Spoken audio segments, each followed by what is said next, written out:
Guys, welcome back to my LEGO Avengers Endgame MOC Part 2. So today we're going to be working on a couple more landscape details that I missed in the first part, as well as making some custom minifigures to replace the one that I do not have. So first, we're going to kind of change the order of these base plates, because I just realized that the van was kind of at the back of the villain army, since they had to fight through a lot of villains to get to it. So we're just going to switch these base plates around really quick, and there are going to be some other landscape stuff that we're going to add in as well. So we just switched the base plates around, and now the van is at the proper place. So now we're going to focus on some more of those landscaping stuff. And of course, we can't forget the portals. There were a ton of portals in this scene, so we are going to be putting those into the landscape, as well as the giant kind of wave that threatens to come in after the dam breaks, and these orange particles are sort of Doctor Strange's magic holding it back, because it becomes kind of like a whirlpool. So we're going to add that in as well.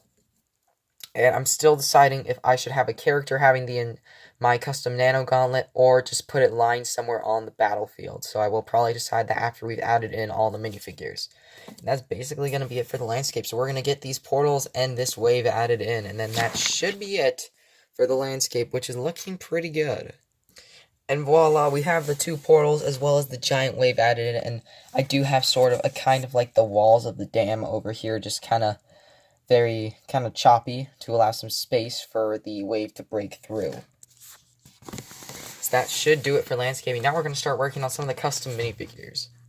So there are quite a few minifigures for this that I do not have, so I'm going to have to improvise. Some minifigures I decided to not include, but there were some that I did decide to improvise for. Of course, I'm going to have my signature figure in this. He's going to be hidden, tucked away somewhere. See if you guys can spot him at the final episode of this MOC. And the other custom minifigures I am going to be making are the Children of Thanos, since I don't have any of them, since I didn't manage to pick up any of those sets back when they first released.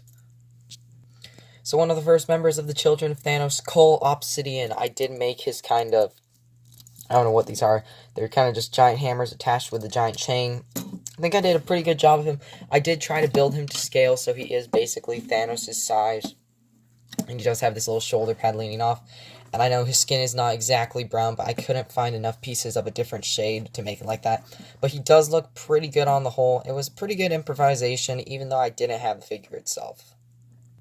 The next custom minifigure I had to make was Proxima Midnight. I did the weapon pretty well, and the torso I also kind of nailed. I had the golden arm and the white chest plate, as well as the black legs, but the head is where it gets kind of wacky.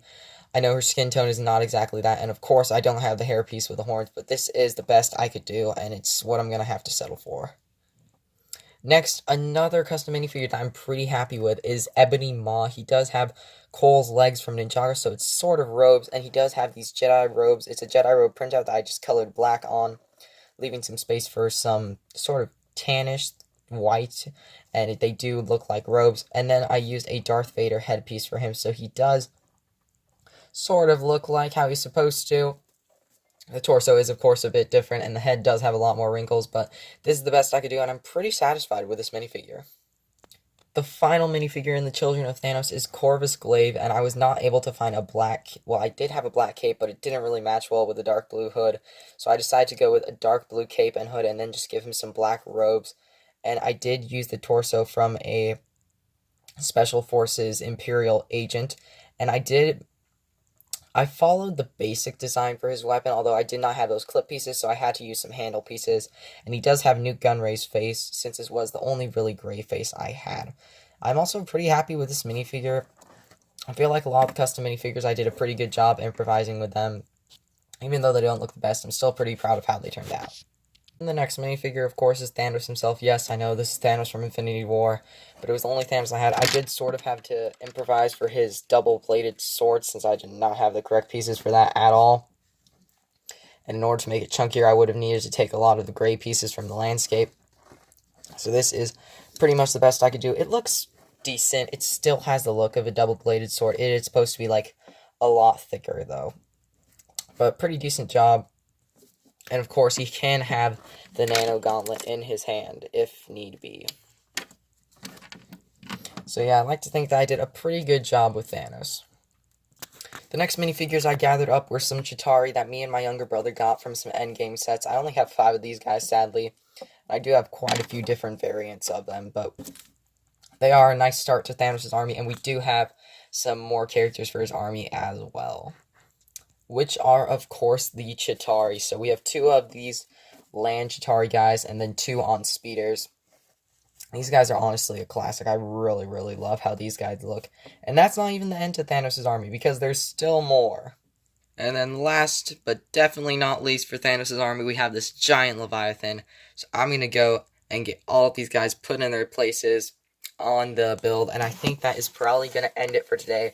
And next episode, we are going to be putting in all the good guys, as well as the Nano Gauntlet and my signature figure.